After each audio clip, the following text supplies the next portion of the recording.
So we're just at the very start of the garden. We call this area the bee yard. Did have a lot of wildflowers and stuff in here previously, but over the last year or two, I've been turning it into the blueberry patch because they like very acidic soil with lots of peat moss, and so the blueberries are doing well. I have 3 different kinds, Northland, Patriot, and Chippewa, I think. They do better when you have a mixture of breeds or species.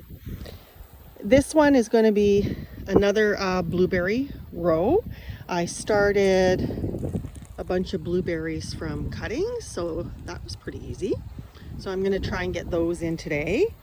We won't see any blueberries from those until a few next year, and it gets better. Usually about 3rd year is good. I moved my rhubarb, and holy cow, did it ever come back. I used a lot of straw to keep the weeds down, and so it's kind of growing through the straw down to the dirt. It used to be over here. We had 3 garden boxes that were made from old cedar deck boards from Steve and Trisha's deck. And so I moved this spring, I moved the rhubarb to here. That was 1 rhubarb, broke it all up. Now it's many. And we've contained the horseradish, the dill, and the mint. So there's our beehives. Hard to believe we used to have 10. Not now. These are pro-cut sunflowers. So they'll just grow 1 single nice tall branch for bouquets. I see the mamas and their 3 little chicks got in there, but that's okay. I'm going to finish planting that row today, and we'll have nice sunflowers for the fall for all of our egg customers. I usually do nice big bouquets for super cheap, like 10 bucks.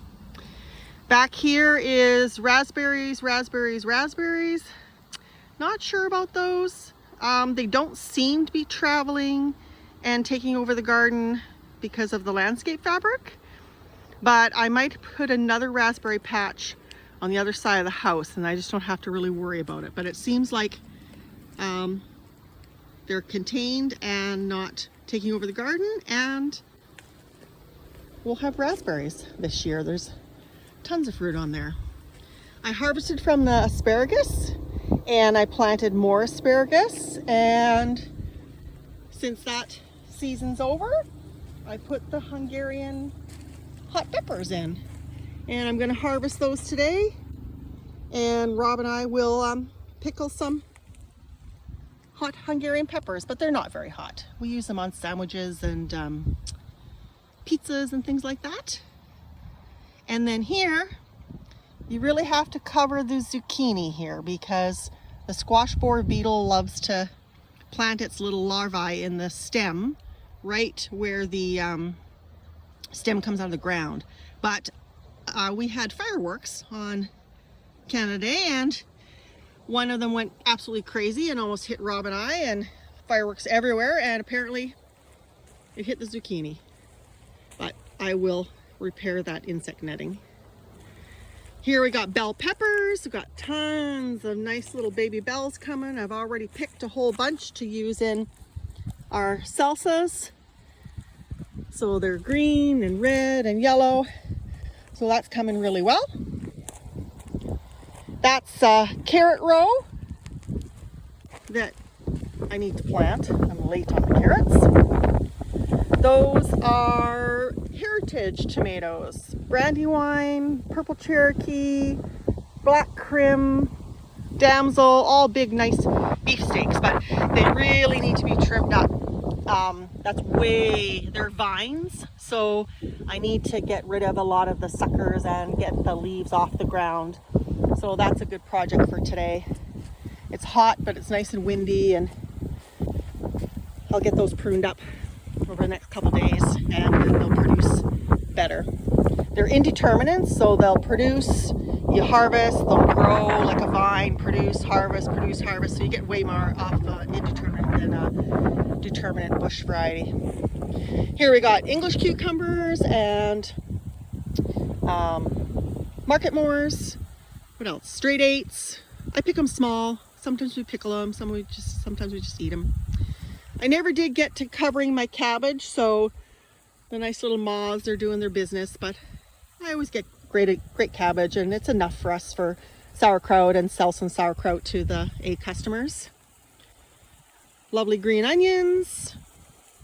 Broccoli's coming along really well. Again, I probably should have covered that with insect netting, but I didn't get there. They'll grow. Insects really just like the leaves anyway, and we eat the flower, so. This is the only row I haven't planted. It was gonna be carrots. It might still be carrots. It's just that we'll be harvesting carrots in October then, which is not a big deal here. Doesn't even like freeze and snow till December, even January sometimes, or well, December. So I might turn that into carrots, or I might just make it into a lettuce row. I haven't decided yet. I've got some volunteer Roma tomatoes. I did a bush determinate Roma tomato, and I've got some volunteers there, so might just work around those. Here we got Rob's Scotch bonnets. I think there's about 66 in a row, something like that. And then there's the jalapenos. I'm doing some overhead watering today. I don't usually do that. It's just that these last, 1, 2, 3, 4 rows, I just haven't gotten to laying my drip line. It was time to change out a lot of the drip line this year, just so it was working better. And so over the next few days, I'll get that little job done. Just have to pull out the drip line, put on the ending, hook it up to the header at the top there, and the whole garden will be run on irrigation, which is really convenient. I don't really like to overhead water, but it's so hot and windy today that it won't be a problem with disease, and it's all mulched with wood chips, or I use the fabric, so you don't have the fungus bouncing off the soil onto the leaves, so we're good. My beans, I'm just weeding the beans today. I like to just put the weeds in the walkway and let them, really dry, and then I can just take my broom and sweep my garden. I had the shop vac out the other day. The boys were teasing me. I was shop vacuuming the cucumber plants, getting the little cucumber beetles off of the cucumber plants. These are, what are you? Oh, maybe those are jalapenos. Wait a minute. Those are jalapenos. Those are cayennes. Whoops. Everybody needs some food, though. I can see everything's a little pale. Everybody needs a good little fish and seaweed fertilizer. But I can see a lot of peppers. I would say by next week I'll be picking jalapenos, cayennes, and Scotch bonnets. Here's the garlic row. It's, it's gonna be ready to pick soon. I can see 1 leaf, 2 leaves. Probably by the time the 3rd leaf onto the 4th is dying back, that means the papers, over top of the garlic are curing, and I'll pull all this garlic and hang it in the shop and let it dry properly so that the papers protect the garlic, and then I can store garlic in the pantry well into January. January, February, we start peeling it and like freezing it or preserving it in other ways. So these guys could use a little fertilizer too, maybe. I've used the garlic to protect the lettuce. It's so hot here that the lettuce will bolt and go to seed. So I often use beans, tomatoes, cucumbers, garlic to just protect the lettuce and like spinach and cold crops from the west sun here, because we're kind of going west to east here. So anyway, that'll be ready to garlic. I should be hanging that up at the end of July, maybe close to anyway. Potatoes are popping up. Got them in a little bit late, but we'll have potatoes. These are Bonnie Best. So just a nice medium slicer. Over there was all the heritage breeds, all the big juicy beefsteaks. So again, just really nice medium-sized slicers. And I do again need to come in and get all the leaves off of the bottom and kind of clip off all the suckers and train them up to just one single main stem leader. And you just get a lot more production off of them. The plant puts a lot of energy into that one stem and producing all the fruit rather than keeping all those little stems, side stems alive. Strawberry patch. We had tons of strawberries this year, and I just planted some more new young strawberries. Those ones in the middle are a June variety called Cabot. Super, one little basket and the whole house smells like strawberries. These guys are ever bearing, so I'm picking the fruit and really trying to get the plant bigger, bigger, bigger. And then I think I'll let them berry in the fall, and we can have some more strawberries. Here I got celery at the far end, but what I'm doing is I'm letting the mother plants send out daughters. And once the daughters start rooting a little bit, I cut the little umbilical cord and move the strawberries over here. So we're kind of making a nice big extended strawberry patch here. These guys are, what are you? Oh, Primo. So again, another medium sized nice tomato slicer. Again, it's overdue for getting all those leaves off the ground and pruning it to a single leader. I've had some volunteer snapdragons in here. That's where snapdragons were last year.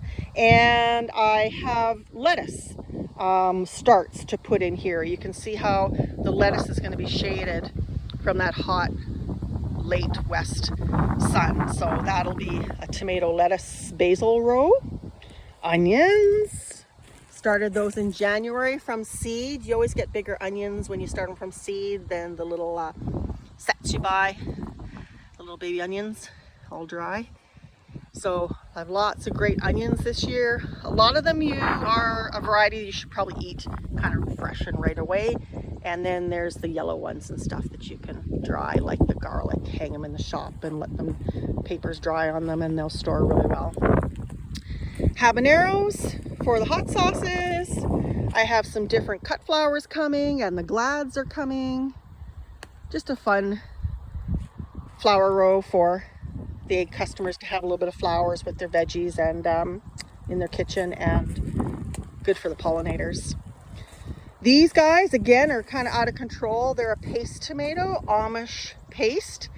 Wonderful for sauces, which is what we do the most of. Salsas and pasta sauce and barbecue sauce and ketchups and things like that. So again, I got to come in here and get all those leaves off the ground and train them up to a single leader. I actually have already pruned these once or twice, so they're liking their chicken manure. Our duck house used to be the rabbit house. Here I've hidden some spinach, but I think it's time to cut it and freeze it up or enjoy it. And I'll replant lettuce here, and I've got some really nice big wonderful lettuce that's been selling really well. I got to start some more lettuce starts today.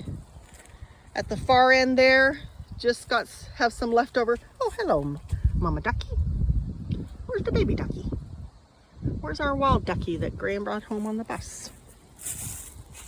I'll have to find him.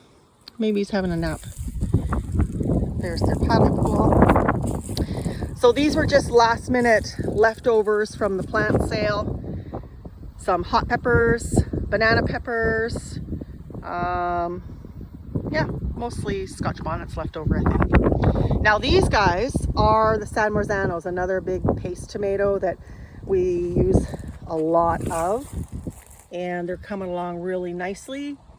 And these guys, I did just, they were absolute, looked like the Amazon bushes from the jungle.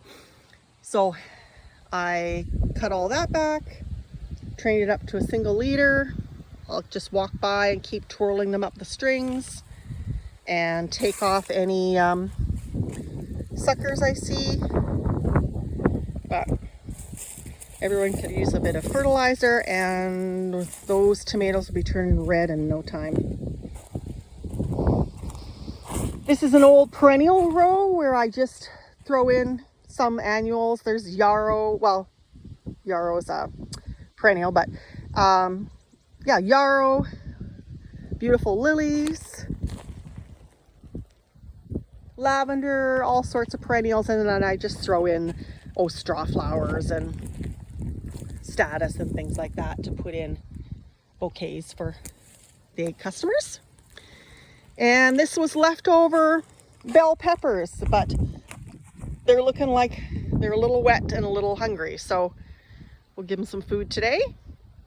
And this is our new Aiden made that great video and everybody helped. It's a fun day with our garden boxes. So I'm going to start some really cool vines from seed next year, but for now I'm just using it for tomatoes.